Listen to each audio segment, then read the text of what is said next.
கர்த்தருடைய பரிசுத்த நாமத்திற்கு மகிமை உண்டாவதாக. வெள்ளைப்போலம் என்கிற இந்த நிகழ்ச்சியின் வாயிலாக இந்த காலை வேளையில் உங்களை சந்திப்பதில் எனக்கு மிகுந்த மகிழ்ச்சி. கர்த்தர் தாமே இந்த நாளை உங்களுக்கு ஆசீர்வாதமான நாளாக மாற்றி தருவாராக. உங்களுக்காக ஒரு வசனத்தை வாசிக்கிறேன். ஆதியாகமம் 4ஆம் அதிகாரம் 17ஆம் வசனம். நீ நன்மை செய்தால் மேன்மை இல்லையோ? நீ நன்மை செய்யாதிருந்தால் பாவம் வாசற்படியில் படுத்திருக்கும். அவன் ஆசை உன்னை பற்றியிருக்கும். நீ அவனை ஆண்டு கொள்ளுவாய் என்றார். பாருங்க, இந்த வசனத்தினுடைய முதல் 2 பகுதிகளை நம்ம 2 நிகழ்ச்சிகளாக பார்த்துருக்கோம். நீ நன்மை செய்தால் மேன்மை இல்லையோ? இது நன்மை? கர்த்தருக்கு பிரியமானதை செய்ய வேண்டும் என்கிற இருத எண்ணம் கொண்டு அதையே நாடுவது தான் நன்மை அப்படின்னு பார்த்தோம். அப்படி செய்தால் என்ன மேன்மை உண்டாகும்னு பார்த்தோம். நீங்கள் செய்கிற எல்லா காரியங்கள்லையும் கர்த்தர் இருந்து அந்த காரியத்தை நிறைவேற்றுகிறதே உங்கள் கண் காணும், உங்களை சுற்றி இருக்கிற எல்லாருடைய கண்களும் காணும். இது நமக்கான மேன்மை. நீ நன்மை செய்யாதிருந்தால் பாவம் வாசற்படியில் படுத்திருக்கும்னு இருக்கே, அதற்கு என்ன எக்ஸ்ப்ளனேஷன் பார்த்தோம் அப்படின்னா, ஒருவன் நன்மை செய்ய வேண்டும் என்கிற எண்ணம், அதாவது கர்த்தருக்கு பயந்து அவருக்கு பிரியமானதை செய்ய வேண்டும் என்கிற எண்ணம் ஒரு மனிதனுக்குள்ள அற்று போகும் பொழுது அங்கே என்ன உண்டாகிறது அப்படின்னா, பாவம் வாசற்படியில் படுத்திருக்கும். எப்படி பாவம் வாசற்படியில் படுத்திருக்கும்? அதாவது ஒரு மிருகம் தன் இரையை கவ்வும்படி பதுங்கி இருக்கிறது போல பாவம் அந்த வாசற்படியில் பதுங்கி இருக்குமா. நம்ம வெளியே வரும்பொழுது உடனே நம்மளை கவ்வி பிடித்து நம்மை ஒன்றுமில்லாமல் அந்த பாவம் நம்மை மேற்கொண்டு நம்மை ஜெயித்து விடும் அப்படின்னு சொல்லி நம்ம பார்த்தோம். பாருங்கள், அடுத்த 3ஆவது பகுதியை நம்ம இன்றைக்கி பார்க்கலாம். அவன் ஆசை உன்னை பற்றி இருக்கும். இந்த இடத்துல அவன் அப்படின்னு வரும்பொழுது நமக்கு என்ன தோணும் அப்படின்னா, இப்போது அந்த இடத்துல தேவன் யாரை குறித்து பேசிகிட்டு இருக்காருன்னா, ஆபேலை குறித்தும் காயினை குறித்தும் பேசிகிட்டு இருக்கிறார் இல்லைங்களா? ஏன்னா இப்போது அங்கே இந்த காரியத்தில் ஈடுபட்டிருக்கிறது யாருன்னா, ஆபேல், காயின், அப்புறம் தேவன். இங்கே 3 பேரை குறித்து தான் அந்த கான்வர்சேஷன் போயிட்டுருக்கு. ஸோ இப்போ நமக்கு என்ன தோணும், ஒருவேளை காயின் கிட்ட பேசுகிறதுனால இந்த அவன் அப்படின்றது ஆபேலாக இருக்குமோ அப்படின்னு தோணும். ஆனால் இந்த மொழிபெயர்ப்புகள், நீங்கள் ஆங்கில மொழிபெயர்ப்புகளை வாசிக்கும் பொழுது உங்களுக்கு தெளிவாக அது புரியும் அந்த அவன் என்பது யார் அப்படின்னு. நான் உங்களுக்காக ஒரு 4 மொழிபெயர்ப்புகளுடைய அந்த வார்த்தை மட்டும், அந்த அவன் ஆசை உன்னை பற்றி இருக்கும் அந்த வார்த்தை, அந்த சென்டென்ஸை மட்டும் நான் உங்களுக்கு வாசிக்கிறேன் பாருங்களேன். சின் வாண்ட்ஸ் டு ஈட் யூ. அந்த அவன் என்று சொல்லப்படுகிறது யார்? ஒரு மிருகம் பதுங்கி இருக்குன்னு சொல்லப்பட்டது இல்லையா? அந்த மிருகத்துக்கு தான் அவன் அப்படின்ற அந்த வேர்ட் கொடுக்கப்பட்டிருக்கு. அந்த மிருகம் யாரு?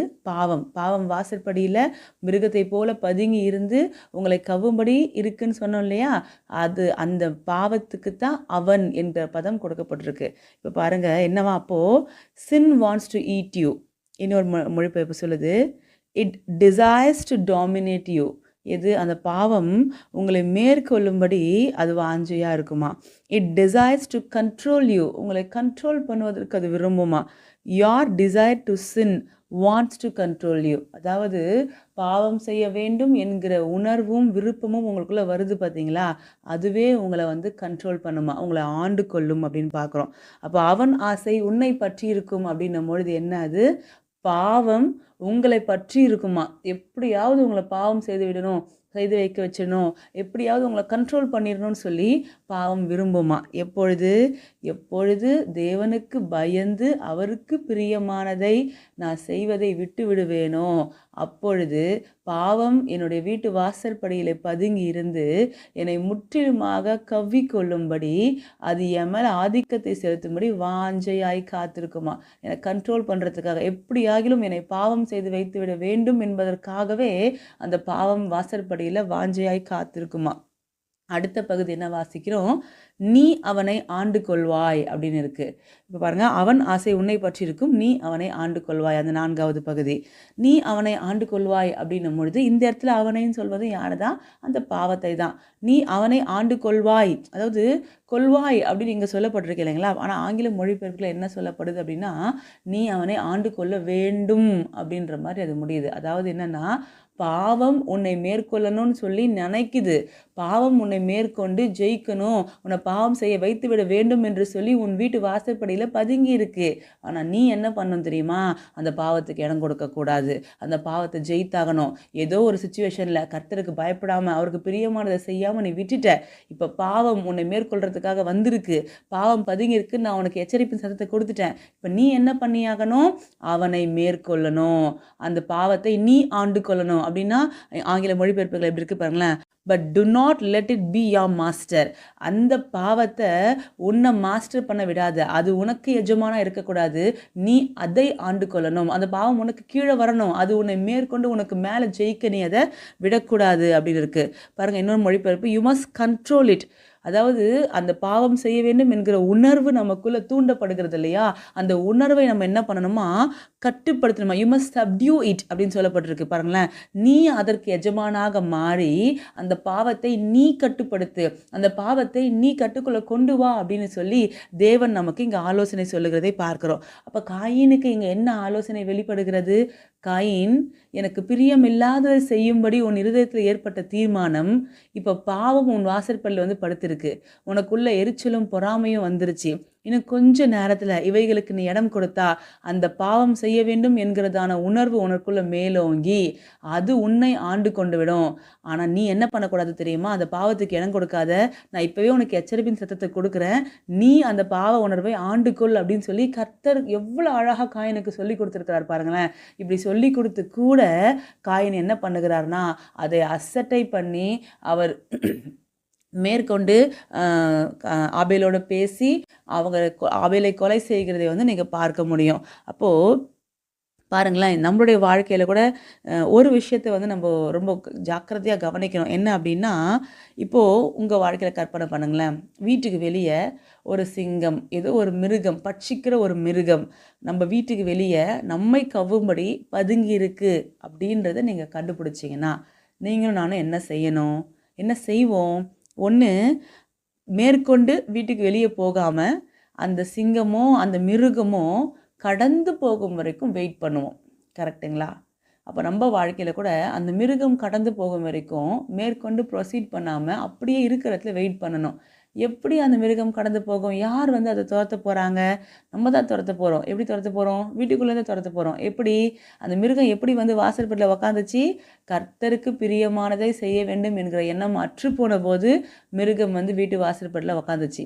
இப்போது கர்த்தருக்கு பிரியமானதை மாத்திரம் நான் செய்வேன் என்று ஒரு தீர்மானத்தை நீங்கள் எடுக்கும் பொழுது அந்த மிருகம் வாசற்படியிலிருந்து கடந்து போகும். அப்போது அந்த மிருகத்தை துரத்துவதற்கான வழி, அந்த பாவ உணர்வை துரத்துவதற்கான வழி என்ன? உங்கள் தீர்மானம் கர்த்தருக்கு பிரியமானதாய் மாறும் பொழுது அந்த மிருகம் துரத்தப்படும். அந்த மிருகம் கடந்து போகும் வரைக்கும் காத்திருப்பது. தேவ சமூகத்தில் போய், ஆண்டவரே இந்த பாவ உணர்வை நான் மேற்கொண்டு ஜெயித்தாகணும்னு சொல்லி நீங்கள் காத்திருக்கணும். இல்லைன்னா என்ன பண்ணுவோம்?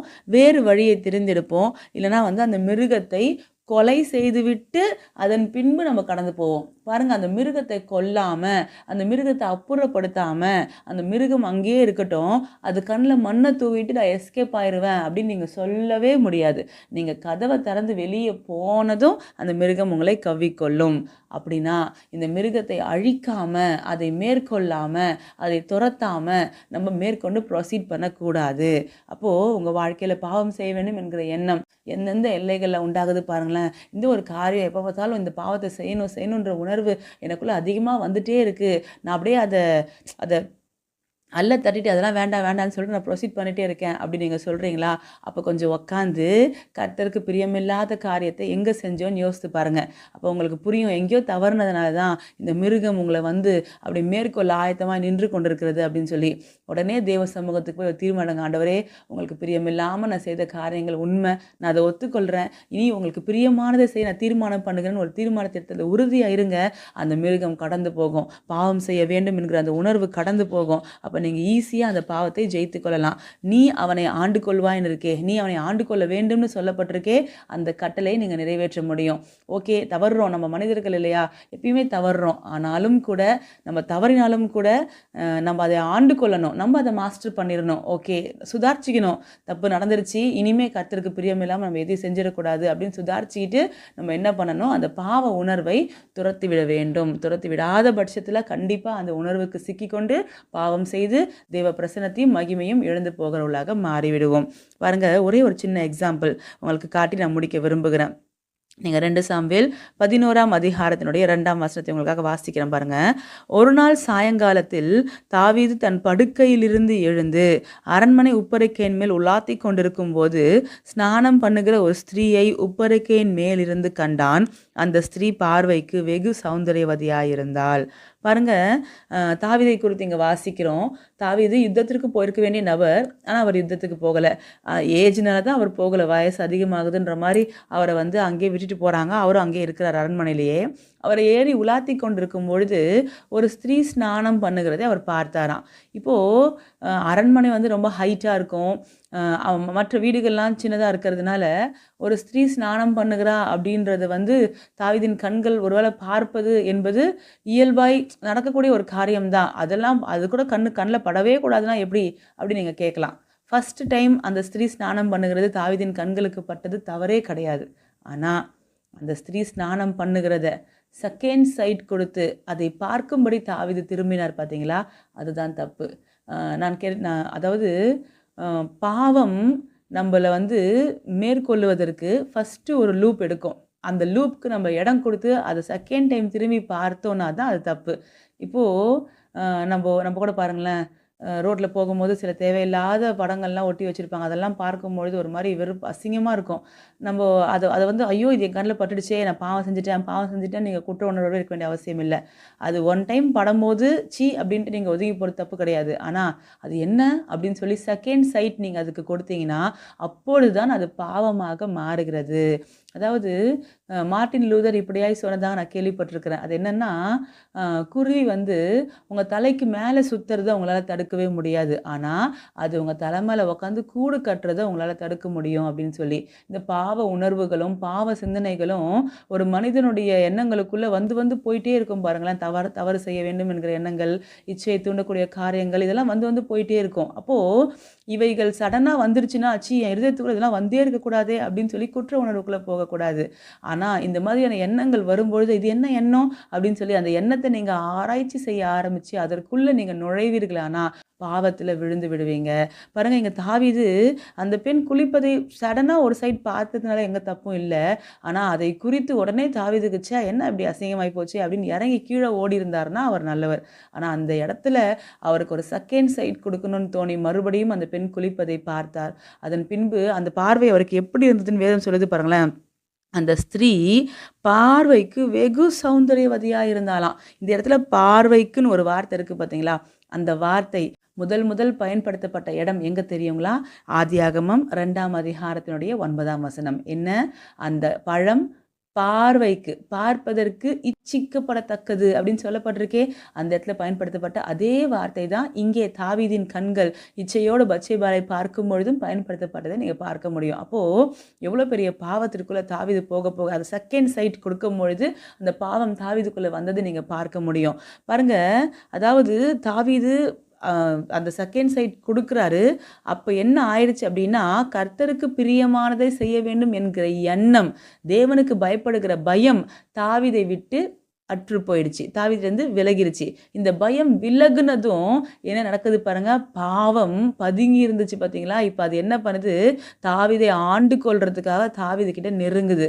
இப்போ பாருங்க, அந்த ஸ்திரீ வந்து ஒருவேளை தாவீதுக்கு ரொம்ப பக்கத்திலே இருக்கா அப்படின்னா தாவீது யோசிக்கிறதுக்கு முன்னாடி நான் தவறு செஞ்சிட்டேன் அப்படின்னு சொல்லலாம். அவள் எங்கேயோ ஒரு மூலையில் குளிச்சுட்டு இருக்கா. தாவீது அதுக்கு பின்பு என்ன பண்ணுறாருன்னா அந்த ஸ்திரீ யாருன்னு விசாரிக்கிறாராம். விசாரிக்கும் போது தாவீதுக்கு தெரிய வருது அது உரியாவின் மனைவி அப்படின்னு சொல்லி. அது மட்டும் இல்லாமல் தாவீதின் நெருங்கின ஆலோசனைக்காரனாகிய அகிதோபேலின் பேத்தி அவ. அப்போது இதெல்லாம் தாவீதின் விசாரணையில் தாவீதுக்கு தெரிய வரும்பொழுது நீங்கள் யோசித்து பாருங்களேன், ஒரு பயம் தாவீதை பிடித்திருக்க வேண்டாமா? ஐயோ, எனக்கு நன்மையான சேவகம் செய்கிற என்னுடைய ஜனத்துக்கு விரோதமாக நான் எழும்பி இப்படி யோசிக்கிறனே அப்படின்னு தாவீதுக்கு எண்ணமே வரல. ரீசன் என்ன? இப்போ கர்த்தருக்கு பயப்படுகிற பயம் எப்பொழுது விலகுனதோ கொஞ்சம் கொஞ்சமா அந்த அந்த sin wants to eat you அப்படின்றமே, இட் வாண்ட்ஸ் டு டாமினேட் யூன்னு சொல்றோமே, அது நடக்குது. அவன் உன்னை ஆண்டு கொள்வான் அப்படின்ற வார்த்தை, அவன் ஆசை உன்னை பற்றி இருக்கும்ன்ற வார்த்தை நடக்குதாங்க. அந்த சின், அந்த பாவம் வந்து அவனை போட்டு அப்படியே, இல்ல நீ கண்டினியூ பண்ணு தப்பில்ல, கண்டினியூ பண்ணு தப்பில்லன்ற ஒரு ஒரு ஒரு விதமான ஒரு இன்பத்தை வந்து தாவீதுக்குள்ள வந்து அது ஸ்டிமுலேட் பண்ணிட்டே இருக்கு பாருங்களேன். அந்த உணர்வின் நிமித்தம் தாவீது என்ன பண்றாருன்னா, அது வந்து ஒரு ஒரு கண்டிப்பா என்னால சொல்ல முடியும். அது ஒரு சடன் ப்ராசஸே கிடையாது. ஏன்னா தாவீது ஆள் அனுப்பி, அந்த ஆள் போய் விசாரிச்சுட்டு வந்து தகவலை தாவீதுகிட்ட சொல்லி, தாவீது மறுபடியும் ஆள் அனுப்பி பத்சேபாளை தன்னிடத்தில் வர சொல்லி, அதன் பின்பு பத்சேபாளை அவர் அடைகிறார். இப்போ கிட்டத்தட்ட குறைஞ்சபட்சம் ஒரு 1 மணி நேரம் ஆகுது. கண்டிப்பா அந்த இடத்துல டைம் இருந்திருக்கும். குறைஞ்சபட்சம் ஒரு 1 ஹவராவது டைம் இருந்திருக்கும். இந்த 1 ஹவரும் தாவீதுக்குள்ள இருந்த பரிசுத்த ஆவியானவர் நிச்சயமாய் தாவீதை எச்சரித்திருப்பார். நிச்சயமாய் தாவீதை கண்டித்திருப்பார். அந்த வார்த்தையை தாவீது அசட்டை பண்ணினார். அது நீங்க வாசிக்க முடியும். 2 சாமுவேல் 12ஆம் அதிகாரத்தினுடைய 9ஆம் வசனம். கர்த்தருடைய பார்வைக்கு பொல்லாப்பான இந்த காரியத்தை செய்து அவருடைய வார்த்தையை நீ அசட்டை பண்ணினது என்ன அப்படின்னு சொல்லி நாத்தான் கடிந்து கொள்கிறதை பார்க்கிறோம் தாவீதை. கர்த்தருடைய வார்த்தை எப்பொழுது தாவீதுக்கு புறப்பட்டு வந்தது? பச்சைபாலத்தில் பாவம் செய்யாதன்னு சொல்லி ஓப்பனா வரல. ஆனா மனசாட்சிக்குள்ள இருந்து பரிசுத்த ஆவியானவர் அடித்து கொண்டே இருந்தார். அந்த வார்த்தையை அசட்டை பண்ணி தான் இந்த தப்பை தாவீது செய்தார் அப்படின்னு சொல்லி பார்க்கிறோம். அப்ப பாருங்க, நம்ம வாழ்க்கையில கூட இந்த பாவம் செய்ய வேண்டும் என்கிற உணர்வு தூண்டப்படும் பொழுது நமக்குள்ள இருக்கிற பரிசுத்த ஆவியானவர் சொல்லுவார் வேண்டாம். ஒரு மனசாட்சி அடிக்கும் பார்த்தீங்களா, அது வந்து உள்ள இருக்கிற பரிசுத்த ஆவியானுடைய கிரியை. அந்த மனசாட்சியை ஆஃப் பண்ணிட்டு, இந்த மனசாட்சி இப்படிதான் சொல்லும், இதையே நினைச்சிட்டு இருந்தா எப்போ நான் என் வாழ்க்கையை என்ஜாய் பண்றது அப்படி நினைச்சி கர்த்தருக்கு பிரியமில்லாத காரியத்தை மென்மேலும் நீங்க செய்ய பிரயாசப்படும் பொழுது பாவம் உங்களை சாப்பிடும். அவங்கள கவ்வுறது மட்டும் இல்லை, அதை சாப்பிட்டே முடிச்சிடும். கர்த்தரை விட்டு மொத்தமாக தூரப்படுத்திடும். பாருங்கள், இந்த பாவத்தை தாவீது செய்ததுக்கு பின்பு கிட்டத்தட்ட எத்தனை நாள் தாவீது கர்த்தரை விட்டு தூரப்பட்டிருந்தார் தெரியுமா? கிட்டத்தட்ட 10 மாதம் தாவீதுக்கும் கர்த்தருக்கும் எந்த கனெக்ஷனும் இல்லாமல் இருந்ததை நீங்கள் பார்க்க முடியும். எப்படி சொல்கிறேன் 10 மாதம் அப்படின்னு? தாவீது பத்சேபாலை அடைந்த பின்பு உரியாவை அழைத்து, உரியா மூலயமா பத்சேபாலுக்கு எதுவும் நடக்காது அப்படின்னு தெரிஞ்சப்போ உரியாவை கொலை செய்வதற்காகவும் தாவீது திட்டம் தீட்டி உரியாவை கொலை செய்து விடுகிறார். மறுபடியும் உரியா மரித்த பின்பு பத்சேபாலை தன்னிடமாக தாவீது சேர்த்தும் கொள்ளுகிறார். இவ்வளோ செய்யும் போதும் தாவீதின் இருதயம் அடித்து கொள்ளவே இல்லை. ரீசன் என்ன? உள்ள இருக்கிற பரிசுத்த ஆவியானவர் துக்கப்பட்டு அமைதியாயிட்டார். இப்போ என்ன நடக்குது அப்படின்னா, அந்த குழந்தை பிறந்ததற்கு பின்பு தான் நாத்தான் வந்து தாவீதை எச்சரிக்கிறார். அந்த எச்சரிப்புக்கு பின்பு தான் தாவீதுக்கு உணர்வு வந்து மனம் திரும்புகிறார். அப்போ இந்த 10 மாதம் ஒரு குழந்தை பிறப்பதற்கு கரெக்டாக எடுக்கக்கூடிய அந்த டியூரேஷன் வந்து 9 months 10 days இல்லைங்களா? இப்போது அப்ராக்சிமேட்டாக ஒரு 10 months. இப்போ தாவீது என்ன பண்ணுறாருனா, அந்த 10 மாதம் அளவும் கர்த்தரை தேடி இருப்பார். அந்தி சந்தி மத்தியான வேலைகளில் துதிச்சிருப்பார். தேவனை ஜபித்திருப்பார். தேவனை நோக்கி அவருக்கு பலிகளை தான் ஆலயத்தில் செலுத்தியிருப்பார். எல்லாமே பண்ணியிருப்பார். ஆனால் எல்லாமே எப்படி நடந்திருக்கும் அப்படின்னா, அவருடைய சரீரம் மாத்திரம் செய்திருக்கும். அவர் இருதயம் தேவனோட கனெக்ட் ஆகவே இல்லை. அவருக்கும் தேவனுக்கும் உறவே இல்லை. நாத்தான் வந்து இந்த எச்சரிப்பை கொடுத்ததுக்கு அப்புறம் தான் தாவீது ரியலைஸ் பண்ணுறாரு, பரிசுத்த ஆவி என்னிடத்திலிருந்து எடுப்பட்டதையே நான் உணராமல் இருந்திருக்கிறேன். நான் உணர்வு இல்லாமல் 10 மாதத்தை கடந்து போயிருக்கிறேன்னு தாவீது அதிர்ந்து போய் தான். நீங்கள் சங்கீதம் 51 வாசிக்கும் பொழுது அங்கே பத்சேபாலிடத்தில் தவறு செய்து திருந்தும் பொழுது தாவீது பாடின சங்கீதம் சொல்லப்பட்டிருக்கும். அதில் கர்த்தரை பார்த்து அவர் கேட்குற காரியங்கள் எல்லாமே, இவைகளெல்லாம் நான் இழந்துட்டேன் ஆண்டவரே, இவைகளெல்லாம் எனக்கு திரும்ப கொடுங்கன்னு கேட்கறது போல இருக்கும். உங்கள் உற்சாகத்தின் ஆவி, உங்கள் பரிசுத்த ஆவியானட்டு எடுத்துடாதீங்கன்னு கெஞ்சுவார். ரீசன் என்னன்னா, 10 மாதம் பரிசுத்த ஆவி இல்லைன்ற உணர்வே தாவீதுக்கு இல்லை. நாத்தான் வந்து கடிந்து கொண்டு போது தான் தாவீதுக்கு புரியுது, எல்லாத்தையுமே நஷ்டப்படுத்தியிருக்கேன் அப்படின்னு. பாவத்திலிருந்து அப்போ தான் அவர் வெளியே வரார். அந்த மிருகத்தின் பிடியிலிருந்து அப்போ தான் தாவீதால் வெளியவே வர முடியுது பாருங்களேன். அப்போது நம்ம வாழ்க்கையில் நம்ம எவ்வளோ ஜாக்கிரதையாக இருக்கணும்.